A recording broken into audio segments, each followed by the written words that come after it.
sholat ini oleh umat Islam terlalu dibesar-besarkan. Sepertinya segala-galanya itu sholat. Hadis tentang sholat banyak sekali, tetapi dalam Al-Quran hanya disebut sekali-kali, betul nggak? Dan tidak diuraikan berapa rokaat, bacanya apa, sujud seperti itu nggak ada. Hanya aqimus sholah saja. Dari mulai surat Al-Baqarah, dzalikal kitabul raiba fihi hudal muttaqin alladzina yu'minuna bil ghaibi wa yuqimunas sholat. Itu saja, yuqimunas sholat, aqimus sholah. Ada aqimus sholat liduluki syamsi, ada lagi aqimus sholat li dzikri, tapi tidak dijelaskan. Segudang, bahkan kajian kitab fikih ya, Fiqhul Madzhabul Arba'ah 6 jilid itu hampir 2 jilid bab sholat semuanya. Kenapa terlalu besar ini? As-sholatu imaduddin, sholat itu tiang agama. Faman aqamaha faqad aqamaddin. Kalau mendirikan sholat berarti mendirikan agama. Waman tarokaha, dan barang siapa meninggalkan sholat faqad haddamaddin, berarti menghancurkan agama. Lalu hadis lagi, inna awwala ma yuhasabu bil mar'u yaumal qiyamah as-sholatu. Nanti di hari kiamat yang pertama-tama dihisab amalan kamu adalah sholatmu. Apabila sholatmu nggak benar, maka semua amal kebaikanmu nggak ada yang diterima. Jadi betul-betul sepertinya sholat itu menjadi kerangka besar dalam beragama. Betul nggak begitu? Iya. Ternyata di dalam Al-Qur'annya malah yang menjadi tolok ukur bukan sholat.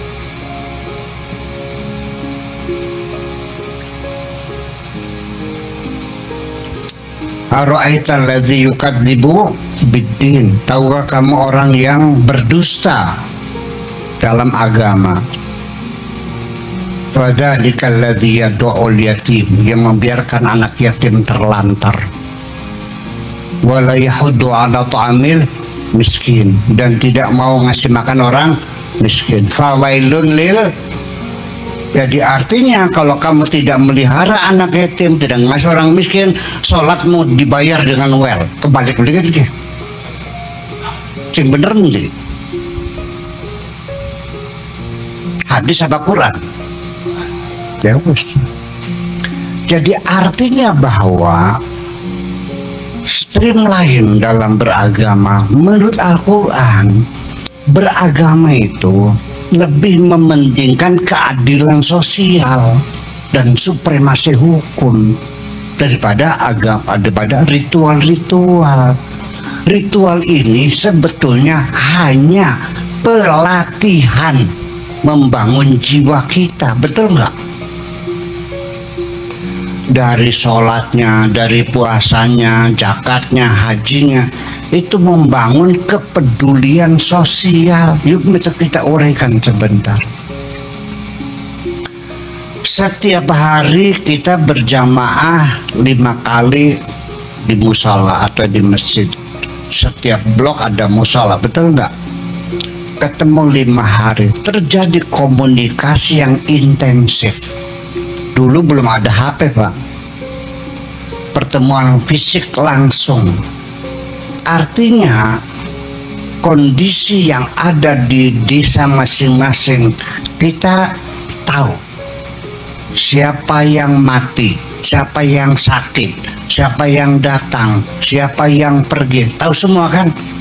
Karena tiap hari ketemu, salaman tiap hari, sehari 5 kali, betul nggak? Orang seminggu sekali kita rapat satu desa, jatuhnya hari Jumat, dikasih pengarahan.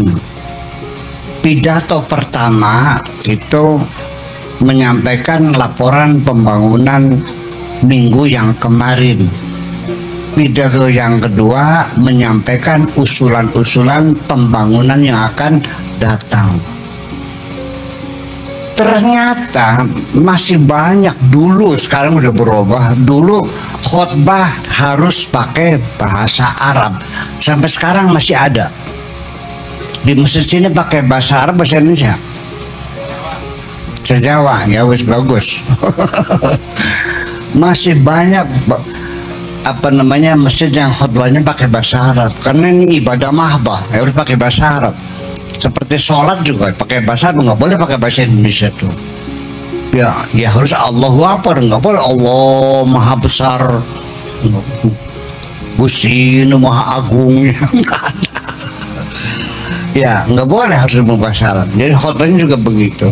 Nah sekarang kalau imamnya khotibnya pakai bahasa Arab, kenapa makmumnya pada ngantuk?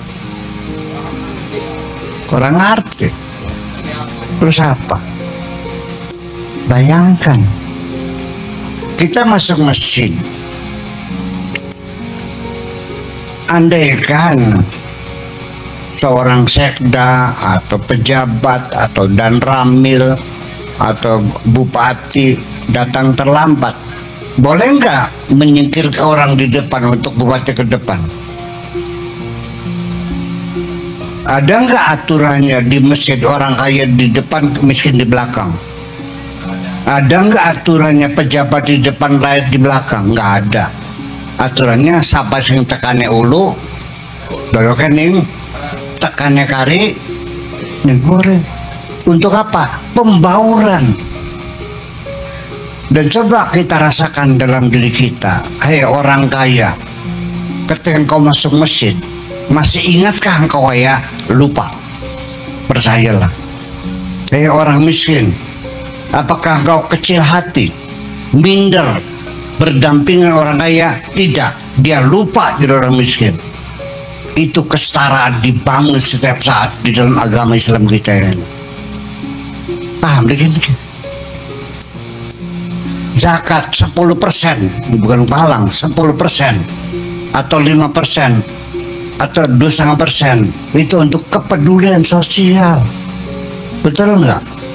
Puasa untuk membangun cinta kasih kepada mereka yang miskin, merasakan sendiri betapa sakitnya orang lapar itu. Semuanya kepedulian sosial. Itu jadi persoalan. Andaikan Islam itu dibalik sekarang, ibadah sosial kita utamakan daripada ibadah rutia, ibadah seremonial dan ritual, saya kira bangsa ini akan makmur semuanya. Betul nggak?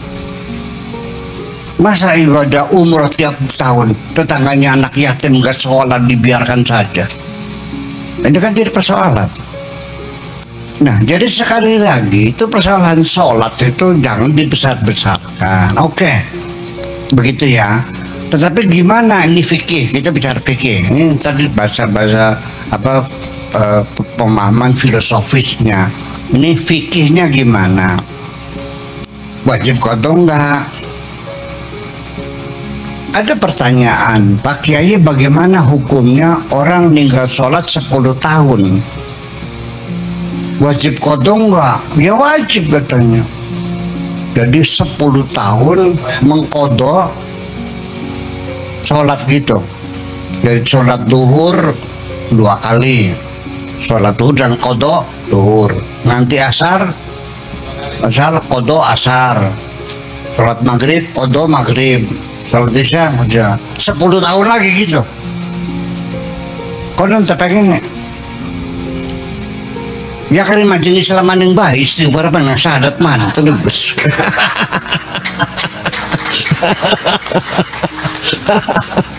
Terus gimana? Mikir tuh nggak cerdas. Kemudian lagi mungkin kurang ilmu ya, mungkin kurang ilmu, tapi dia teman saya di Babakan, ngajinya pinter padahal mandul pada zaman itu. Tiba-tiba ternyata dia itu tidak sholat hampir 10 tahun. Saya bilang, kenapa kamu dengan sholat? Ya susah Pak Kiai, saya jadi supir bus di kota, trayeknya itu Tanjung Priok Cililitan, lurus ya, langsung lurus jalan itu.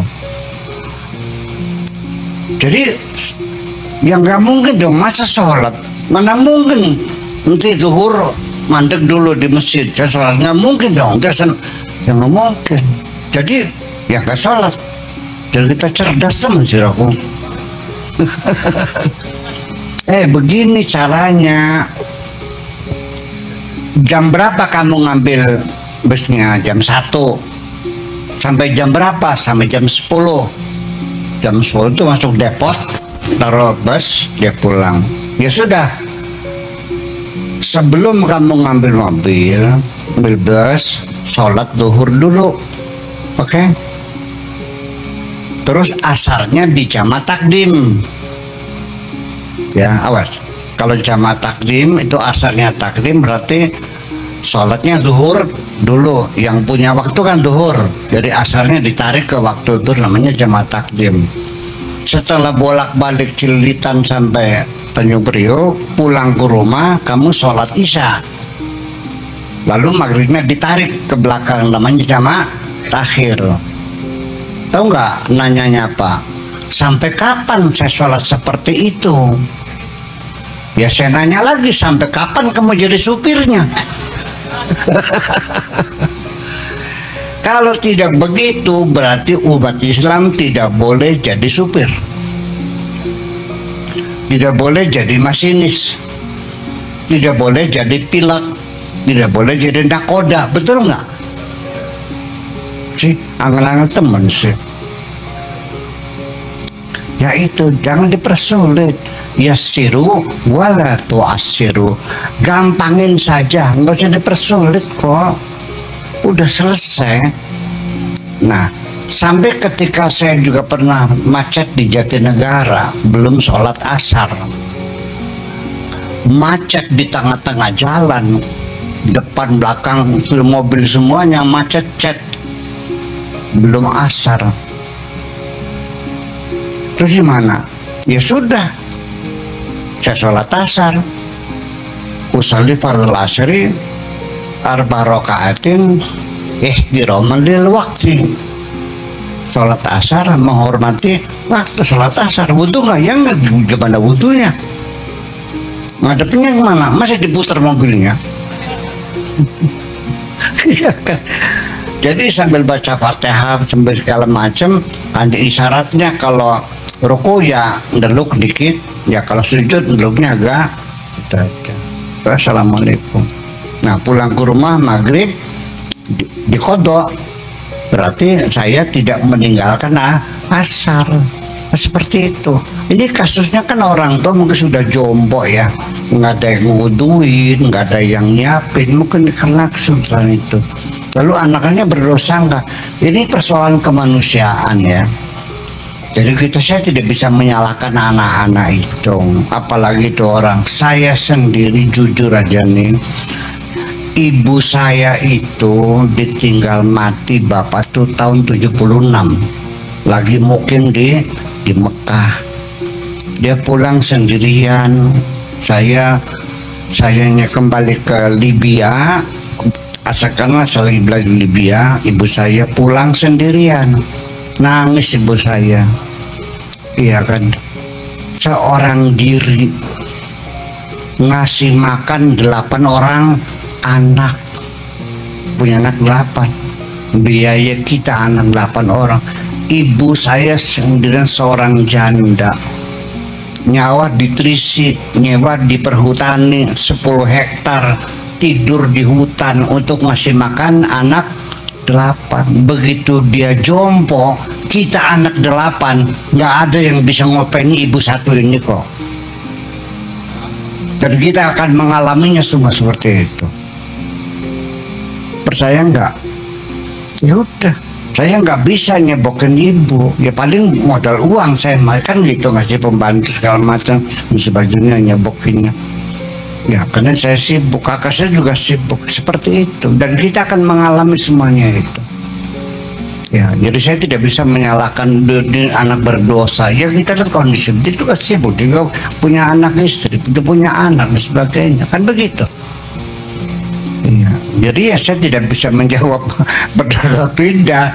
Paling saya doakan sajalah, mudah-mudahan diampuni oleh Allah Subhanahu wa Ta'ala. Mudah-mudahan dengan sakitnya yang berkepanjangan, sebagai upah sakitnya, mudah-mudahan bisa melebur dosa-dosa dia. Kita cakap, dan tidak ada sulitnya Allah untuk mengampuni hambanya. Innaka tu'adzibu man tasya wa taghfiru man tasya. Kalau anak-anaknya dulu tidak ngapain, ya apalagi anaknya tempatnya berjauhan. Kita rumahnya dekat juga sama, akhirnya tidak bisa ngurusin ibu satu. Dan bapak-bapak, ibu-ibu sekalian, bersiap-siaplah suatu ketika engkau jombo dan anak-anakmu tidak bisa ngurusin, aja nyupatani ya. So kenapa? Supatan albaetak, supatani manjing suarga kabeh anak kita kayak